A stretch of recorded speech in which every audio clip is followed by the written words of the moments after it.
Alright guys, a quick one. Here, I'll detail how to put Recycle Bin on desktop Windows 11. So, if Recycle Bin is missing in your desktop Windows 11, and you want to add it back, then let me quickly show you what you simply need to do.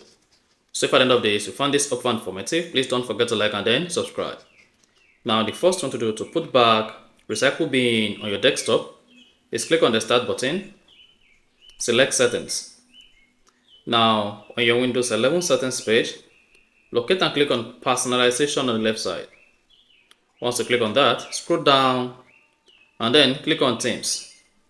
Once you selected Themes, scroll down, come to where you see Related Settings and then click on Desktop Icon Settings. Once you click on that, you'll see this small pop-up. On the small pop-up, if Recycle Bin is unchecked, like you have Recycle Bin like this, and then the Recycle Bin is missing, all you simply need to do is, while on the desktop icon settings, just go ahead and check Recycle Bin. And then click on Apply, click on OK. Then if you go back to your desktop, then you should see your Recycle Bin added to the desktop on your Windows 11. So that's exactly how to add or put Recycle Bin on desktop Windows 11. If you found this offer informative, please don't forget to like and then subscribe.